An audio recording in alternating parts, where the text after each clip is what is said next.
Rain drummed softly against the church roof the morning we buried our father. It wasn't a violent storm, just a quiet, endless drizzle that seemed to soak through everything. Our black coats, our skin, our hearts. Inside the church, candles flickered like trembling souls. People spoke in hushed tones, their words muffled by the sound of grief. I stood beside my brother Daniel, watching the coffin lower into the earth. He didn't cry. He didn't even blink. Everyone whispered about how strong he was. "Daniel's such a rock," they said. "He's holding the family together." And I believed them, because that's what I wanted to see. A brother who cared, who would protect me now that Dad was gone. But strength and secrecy often wear the same mask. After the funeral, Daniel took charge of everything. He called the lawyer, handled the bills, arranged the will reading. Every time I offered to help, he smiled that practiced smile and said, "Emma, you've already done enough. Dad would want you to rest, as if grief were something you could sleep off." For weeks, the house felt hollow.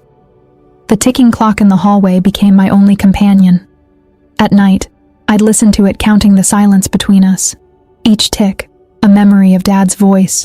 Each talk, another unanswered question. When I asked Daniel about Dad's estate, his answers were quick, too polished. "Everything's under control," he'd say. "I'm meeting with the lawyer tomorrow." Don't worry about it, but I did worry.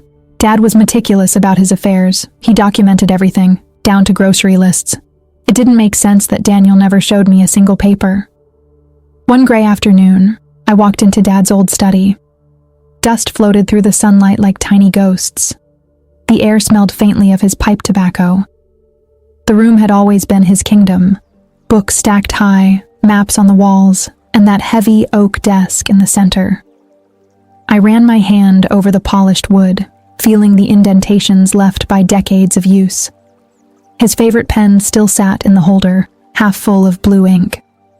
Dad used to say, "Everything that matters should be written down. Words don't lie." Maybe that's why I started opening the drawers. Inside were old photos, yellowed receipts, and a small weathered envelope labeled Clearwater. The name tugged at something in my memory. Clearwater Lake, Dad's quiet place. He used to escape there after Mom died, saying the cabin gave him peace. I smiled faintly, remembering his stories, but when I opened the envelope, it was empty. Just the smell of old paper and disappointment. Later that evening, I asked Daniel about it. He didn't look up from his phone when I said, "Hey, do you remember Dad's cabin at Clearwater?" He hesitated for half a second, just long enough for me to notice. "Oh yeah," he said casually. "He sold that years ago. It wasn't worth much." Something in his voice didn't sit right, too rehearsed. But I let it go. For a while. Days passed. Daniel grew colder, distant. He spent hours locked in Dad's office, claiming he was sorting through documents.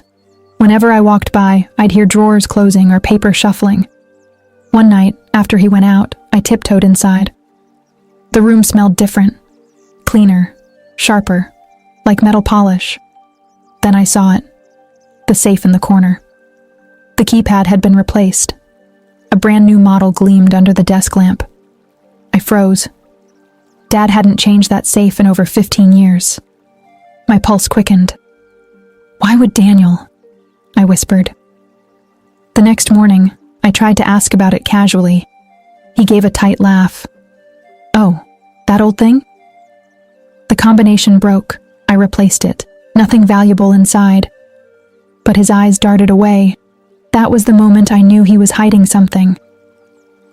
The next week, I pretended everything was normal. Smiled at breakfast, nodded during his explanations. But every time he left the house, I searched. I looked through cabinets, photo albums, even inside books. Nothing. Until one day, while reaching for a box of old yearbooks on the top shelf, a blue folder slipped down and hit the floor. Label, property, Clearwater. My hands trembled as I opened it. Inside were a few land survey papers and a folded letter in Dad's neat handwriting. "To my children, if you are reading this, I am gone. The Clearwater property belongs to you both, equally. Keep it. Do not sell it. Family stays together." I sank into the chair, tears spilling onto the paper. Dad had trusted us to protect this place together. Then something caught my eye, a second document beneath the letter. A printed bank statement, 3 months before his death. A transfer of $200,000 to Daniel's account. I felt the world tilt. My throat tightened. Why? Had Dad given him the money? Or had Daniel taken it? When Daniel came home that evening, I was waiting at the kitchen table. The folder sat between us. He stopped cold. "Where did you get that?" "In Dad's study," I said, my voice shaking but firm. He swallowed hard. "You shouldn't have gone through his things." "I found a letter," I interrupted. "Dad wanted us to share Clearwater. Together. And this." I slid the statement toward him. "This says you took everything."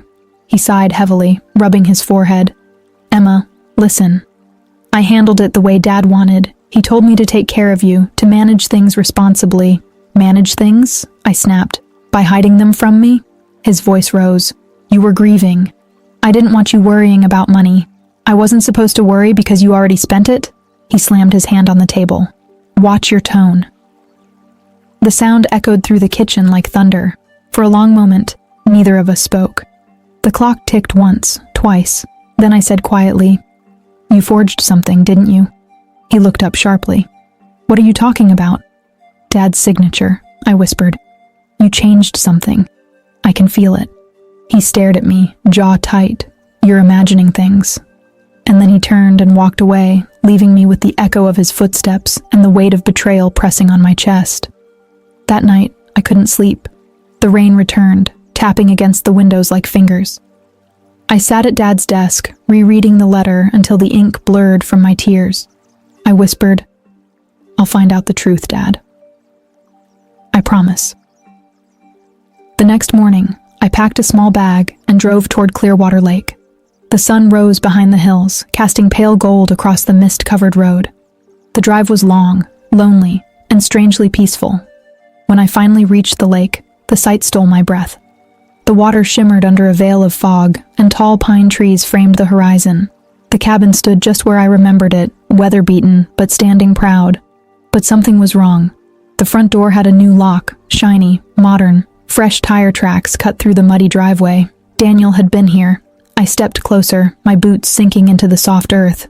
Through the dusty window, I saw boxes stacked inside, documents, furniture, maybe even Dad's old belongings. It wasn't abandoned. It was being used. I tried the handle. Locked. My reflection stared back from the window, pale and uncertain. "What are you hiding, Daniel?" The wind whispered through the trees, and for a moment I thought I heard Dad's voice. "Everything that matters is written down." I turned and noticed a faint glimmer under the porch, something metallic wedged between the boards. I crouched, reaching under. My fingers brushed a small key. My heart skipped. The old safe key. Dad used to keep it on his ring. Why was it here? Back home that night, I sat on my bed, the key clutched in my hand. Sleep refused to come. Finally, just before dawn, I slipped into Dad's study again. The safe sat in the corner, silent and waiting. I knelt, slid the key into the tiny backup slot, and turned it. Click. Inside were papers, lots of them. Insurance documents, old wills, and a sealed letter addressed to me. "Emma, if you are reading this, I need you to trust your instincts. Clearwater is more than property. It is the heart of our family. Do not let anyone take it from you. I love you always, Dad." My breath caught in my throat. So he knew. He knew there would be conflict. And Daniel, he must have known about this letter too. But before I could think further, headlights flashed outside the window. A car pulled into the driveway. Daniel's car. I froze. He shouldn't have been home this early. His footsteps echoed in the hall, steady and slow. "Emma?" His voice called. "Why are you up so late?" I shoved the papers back into the safe and turned the key. "Couldn't sleep," I said, forcing calm. He studied me for a moment, his expression unreadable. Then he smiled faintly. "You've always been the curious one." He walked past me toward the kitchen, but something in his voice lingered, mocking, dangerous. That night, as he moved through the house, I realized I wasn't safe here anymore. If he forged documents, took Dad's money, and controlled everything, What else could he do to protect his secret? The next morning, I made a plan. I would visit the county records office and see for myself who legally owned Clearwater. The woman behind the desk typed my father's name into her computer, her glasses catching the light. After a moment, she frowned. Strange. There's a recent deed transfer here. My pulse quickened. To who? Daniel Coleman, she said softly. Just a few weeks ago. My hands went cold. How is that possible? I whispered. My father's been dead for months. She hesitated, then printed a copy. I shouldn't give this to you without authorization, but I can't ignore something like this. I thanked her, barely able to speak. Outside, I sat in my car, staring at the paper. Dad's signature was there, but wrong. Too stiff, too careful. He hadn't signed it. Daniel had forged it. I pressed the page to my chest, tears spilling. I'll make this right, Dad. I promise. That night I returned to Clearwater. The moon hung low, turning the lake silver. The cabin's windows glowed faintly. Someone was inside. I crept closer, the gravel crunching under my boots. Through the curtain, I saw him. Daniel, sitting at the table, writing something under the dim light. A chill ran down my spine. I stepped forward, heart hammering. The floorboard creaked beneath me. Daniel looked up. Our eyes met through the window. He stood slowly, his face unreadable. Then he walked toward the door, opened it, and said in a low voice that made my blood run cold, "You shouldn't have come here." The night air at Clearwater felt heavy, thick with damp pine and secrets. Daniel stood in the doorway of the cabin, his outline framed by the warm light inside. Rain had started again, soft and relentless, dripping from the roof in quiet rhythm. "You shouldn't have come here," he said. His voice wasn't angry at first, just tired. But beneath that calm tone, something dark pulsed. I swallowed hard, stepping closer. "You forged Dad's signature," I said. The words came out steadier than I felt. He sighed, leaning against the frame. "Emma, it's late. You're emotional. Let's not do this now." "I'm not emotional," I said, my voice breaking slightly. "I'm telling the truth. You stole what belonged to both of us." Daniel ran a hand through his hair, the way he always did when cornered. Inside the cabin, a fire burned low in the stone hearth. Shadows flickered across the walls, our father's old photos still hanging there, faded but proud. "Come in," Daniel finally said. "You're soaked." For a moment, I hesitated. Every instinct told me to leave, to drive straight to the police. But curiosity and something deeper, hope maybe, pushed me inside. The cabin smelled the same as it always had, smoke, wood, and the faint memory of Dad's cologne. On the table lay papers, neatly stacked in that same precise way Daniel always organized everything. "Sit," he said, gesturing to the chair across from him. I didn't move. "Just tell me why." He looked at me for a long time. The rain outside grew heavier, the windows fogging over. Finally, he said quietly, "Because Dad trusted me. Not you." The words hit like a slap. I stared at him. "Trusted you? You forged his name, Daniel." His eyes flashed. "You think you understand what he wanted? You were always the favorite, Emma, the golden child. Dad never saw how much I did for him, how many nights I stayed up fixing his books, running the business, paying the bills when he couldn't. That's not true, isn't it?" He cut me off sharply. "While you were off chasing your art degree, I was here cleaning up his mess." My heart pounded. I had never heard him speak like this. He continued, voice rising. "He made promises he couldn't keep, Emma. The Clearwater property? It wasn't just a cabin. It was collateral for a loan, a debt I paid off, alone. That $200,000? I didn't steal it. I saved it." For a second, the room blurred. The words didn't make sense. I whispered, "What debt?" Daniel exhaled, pacing. "Dad borrowed money years ago to keep the company alive. He planned to pay it back, but when he got sick, everything spiraled. I used my savings, my credit, everything. And when he died, the debt was still there. So yes, I transferred the money. I forged his signature to finalize the deed, because if I hadn't, the bank would have taken everything." Silence filled the cabin, broken only by the sound of rain on the roof. If he was lying, it was the best lie I'd ever heard. But something inside me whispered, "Check the truth."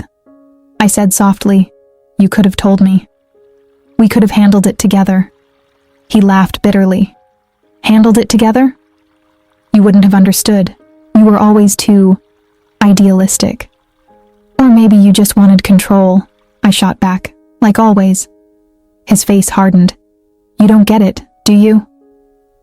Dad didn't want you to know. He told me to protect you." I shook my head, tears stinging. "Protect me? By erasing me?" He slammed his palm on the table. The papers jumped. I did what I had to do. The fire hissed in the silence that followed. Outside, lightning flashed, illuminating the lake like a mirror of glass. I whispered, "Then why hide the letter? Why bury his words?" For the first time, Daniel faltered. His eyes softened, and he sank into the chair opposite me. He rubbed his temples and said, almost too quietly to hear, "Because if you saw it, you'd never forgive me." My breath caught. "Forgive you for what?" He didn't answer. Instead, he stood, walked to the old chest near the fireplace, and unlocked it with a small brass key. From inside, he pulled out a stack of envelopes bound with twine. He handed me the top one. My name was written on it, Dad's handwriting. My hands shook as I opened it.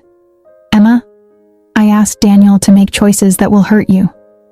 You will think he betrayed you, but everything he does because I asked him to. There are debts you don't know about. Protecting you means keeping secrets.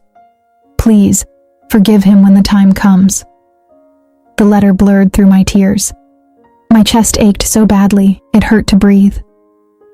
Daniel sat quietly, staring into the fire. His eyes glistened, not with anger this time, but exhaustion.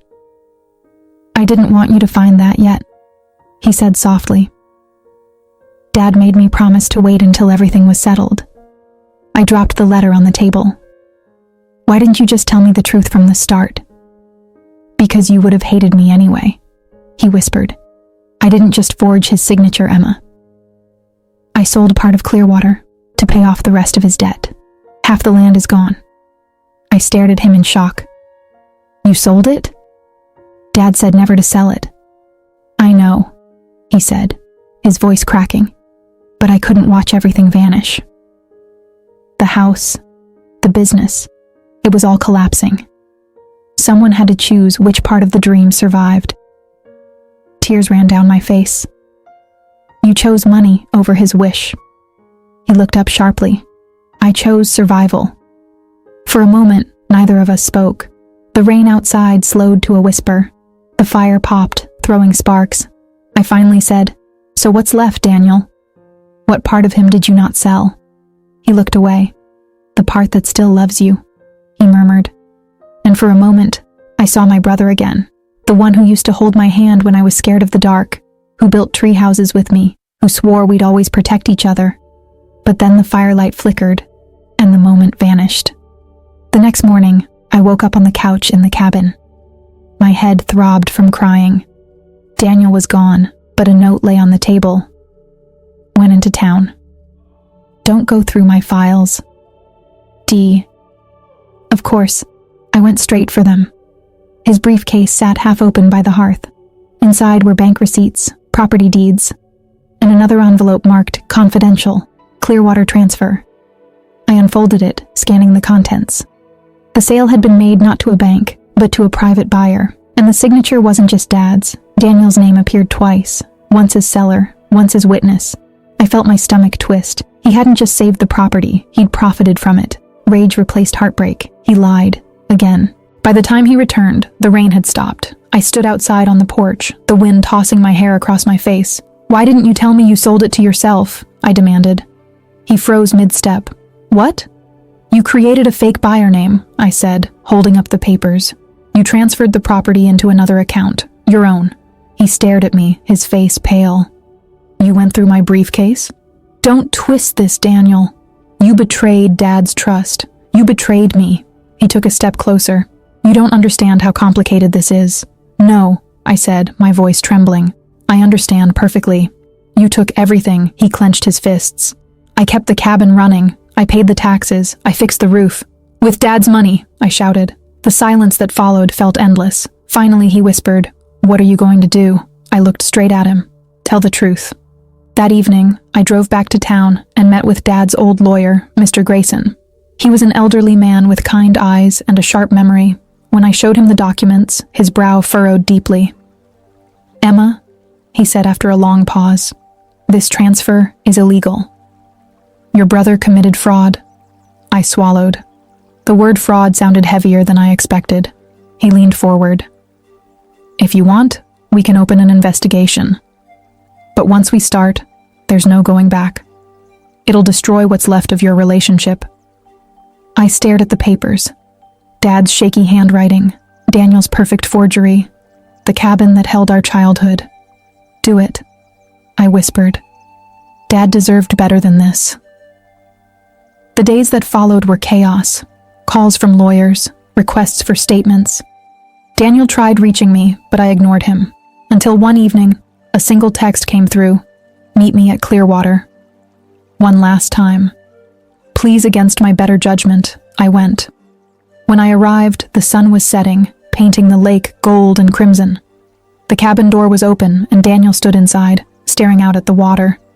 He didn't turn when I said, "The investigation started." "I know," he said quietly. "Grayson called." I waited, expecting anger. But instead, he sighed. "You think I wanted any of this? You think I enjoyed lying to you?" I said nothing. He turned, eyes rimmed red. "I did it because I thought I was saving what Dad built. But the truth is, I was just trying to prove I could do it without him."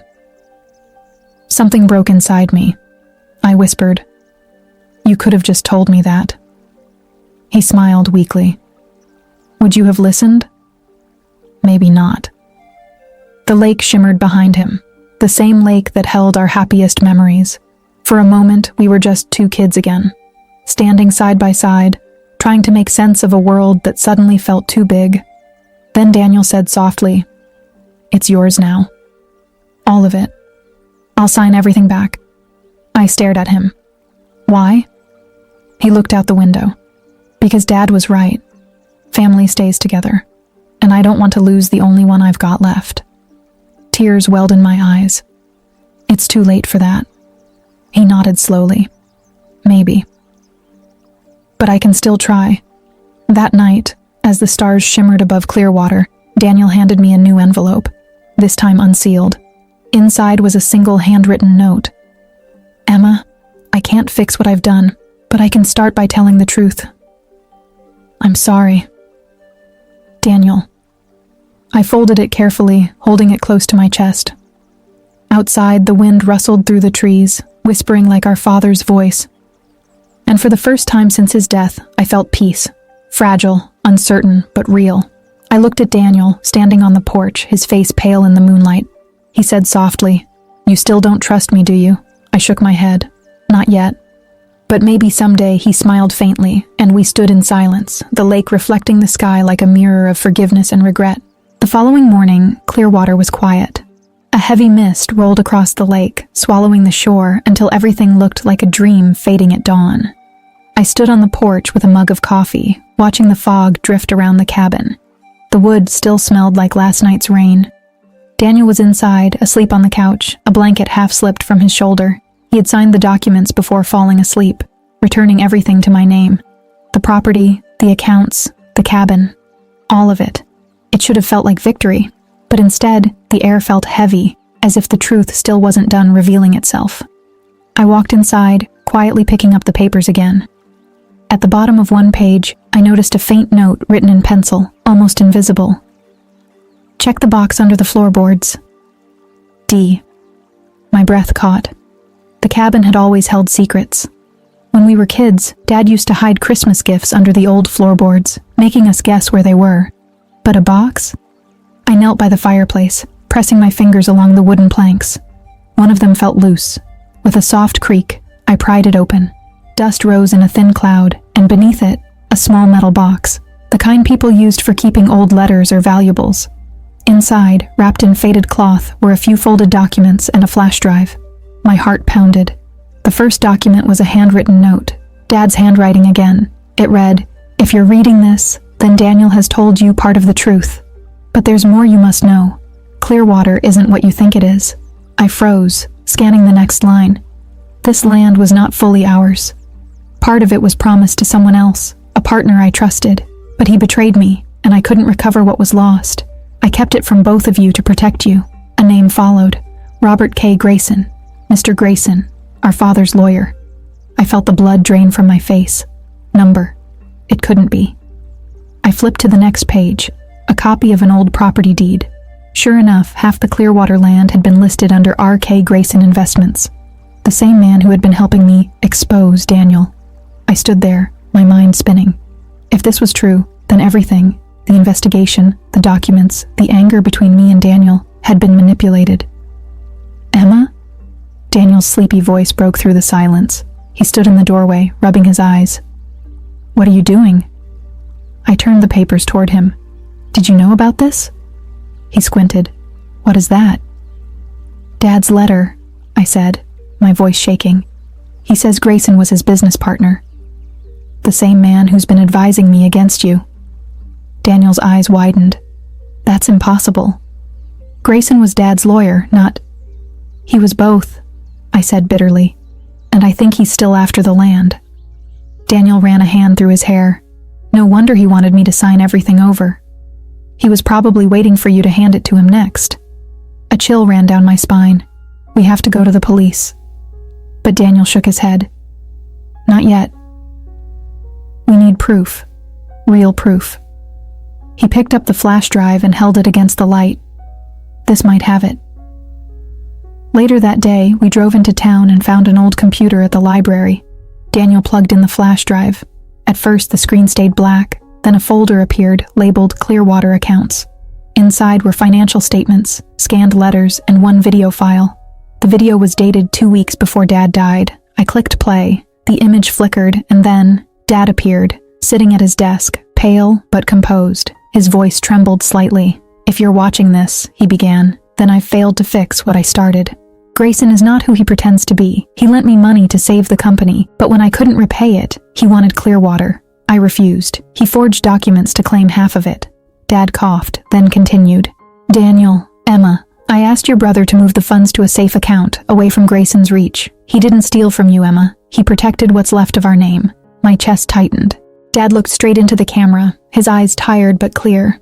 If Grayson contacts either of you, do not trust him. He will say he wants to help, but he only wants what I couldn't give him. The video ended abruptly. Daniel sat frozen, his hands gripping the edge of the desk. Dad knew, he whispered. He knew everything. I nodded slowly, the truth sinking in like a knife, twisting deeper with every second. Grayson had used me. He'd used my anger, my grief, my desperation, to finish what he'd started years ago. That evening, we returned to Clearwater. The sun dipped behind the trees, and the lake reflected deep orange and crimson. Daniel stood by the water, his face hard with determination. I'll go to him, he said. I'll make him confess. I grabbed his arm. No, you can't confront him alone. He's dangerous. He met my eyes. You think I care? He ruined Dad's life. He made us fight each other. Then we do it together, I said firmly. For the first time in months, Daniel smiled faintly. Together, huh? Yeah, I said, like Dad wanted. The next day, we drove to Grayson's office. It was quiet, elegant, the kind of place where secrets wore suits. He greeted us with his usual smile, calm and measured. Emma, Daniel, I didn't expect you both. I set the flash drive on his desk. You should have, I said, because we know. His eyes flickered, just for a second. Then the mask returned. Know what? That you forged the documents with Dad's company, Daniel snapped. We saw the video. We found the letters. Grayson leaned back, sighing softly. So he told you his version of the story.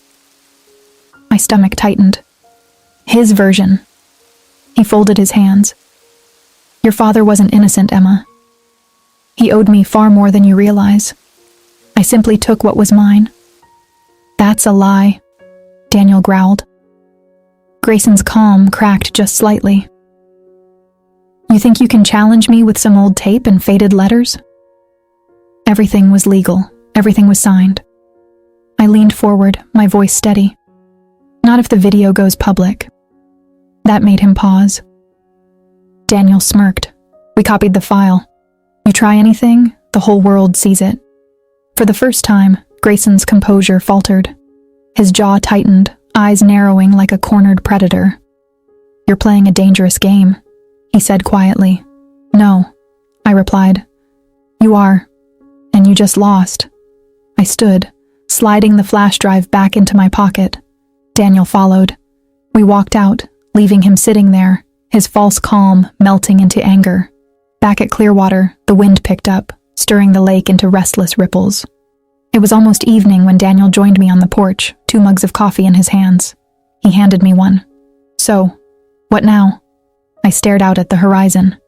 We tell the truth. We release the video. We clear Dad's name. He nodded, his jaw set. And we rebuild this place. Together for a long moment, we just stood there, the wind whistling through the pines. Then, quietly, I said, I'm sorry for hating you. Daniel smiled faintly. I probably deserved it. I laughed softly. Yeah, a little. He chuckled too, and for the first time the silence between us didn't hurt. 2 weeks later, the story hit the local news. Former attorney accused of forgery and fraud in Clearwater estate scandal. The footage of our father went viral. People called him brave, honest. A man who tried to protect his family until the very end. And for once, I didn't feel angry anymore, just proud. The lake seemed different now, brighter, freer, as if it too had been waiting for the truth to surface. That evening, Daniel and I sat by the fire, watching the flames dance in quiet rhythm. He said, You know, Dad always said Clearwater would bring us back together. I smiled. Guess he was right. He raised his mug. To Dad. To Dad, I echoed. The fire popped, sending sparks into the air like fleeting stars. And for the first time since everything began, peace didn't feel like a dream. It felt real. The air around Clearwater felt lighter now, almost peaceful. Weeks had passed since the truth came out, but every morning I still woke up expecting chaos, a call, a letter, a storm waiting at the door. But none came. Instead, the silence that once felt heavy now felt healing. The property was safe, Daniel and I were talking again, and the world finally knew what our father had gone through. Yet something inside me wasn't done. Peace felt too easy, too quiet. One night, I sat by the old desk in Dad's study, the one that still smelled faintly of cedar and ink. Papers, files, and an old notebook were stacked neatly on top. Daniel's doing. He'd spent the last week organizing everything we'd found, just to close the chapter. But when I flipped through one of Dad's ledgers, a small envelope slipped out, yellowed, sealed, and marked with one word: Emma. My heartbeat quickened. I hesitated for a long moment before opening it. Inside was a short note in my father's handwriting, shakier than before, but still his. Emma, if you've come this far, it means you've uncovered the truth. But there's something I couldn't tell you before, something that may change how you see all of this. The property wasn't meant to be divided between you and Daniel. It was meant for something bigger, for someone else. I blinked, reading it again, the words sinking in like cold water. Her name is Lily. I froze. Lily, he continued. She's your sister. My daughter. I didn't know about her until it was too late. She was born long before I met your mother. Her mother passed away, and she was raised by her grandparents. I wanted to tell you, but I was afraid it would divide the family. If you ever find her, tell her I didn't forget. The cabin by the lake, it was meant for her. The letter ended there. I sat in silence, my hands trembling. A sister. Another sister. I read the name again. Lily. Dad's secret. One final truth buried under years of guilt and silence. Emma? I turned around. Daniel stood in the doorway, holding a box of firewood, his eyes narrowed at the letter in my hand. What's that? I swallowed hard. Dad left me another note. He stepped closer. What does it say? I looked up at him, hesitant. It says, "We're not just two." He frowned. What? I handed him the letter. He read it slowly, his face tightening with every line. When he finally finished, he exhaled sharply.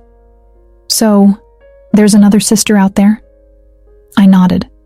He dropped into the chair across from me, staring at the floor. Of course there is. Dad never could just leave things simple.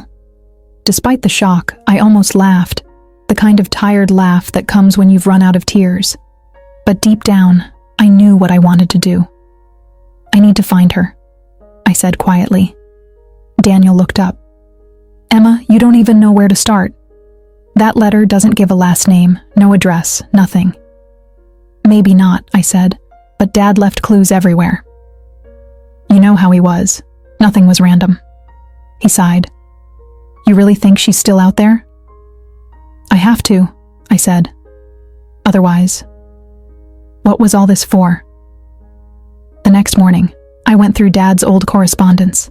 Dozens of letters, receipts, property papers, all filed with his precise handwriting. Then I found it. An old folder labeled Personal Clearwater Foundation. Inside were blueprints for a community project Dad had been planning years ago.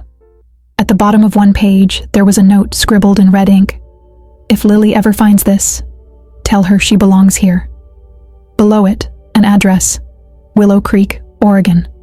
I grabbed my phone, looked up the address, and my heart skipped a beat. It was only 3 hours away. When I told Daniel, he just stared at me. You're serious about this, huh? I nodded. You don't have to come. He chuckled softly.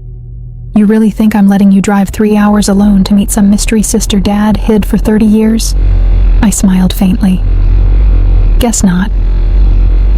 The drive to Willow Creek was quiet at first.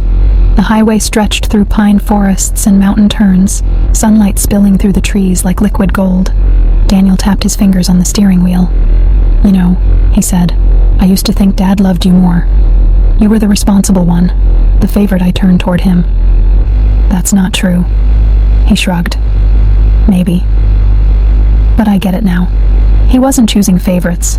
He was just trying to fix what he broke. I smiled softly. He was human. Just like us. For the first time in a long while, Daniel smiled too. We reached Willow Creek just after noon, a small town with old wooden houses and a coffee shop that smelled like cinnamon. The address led us to a quiet cottage surrounded by roses and ivy. I hesitated at the gate, my palms sweating.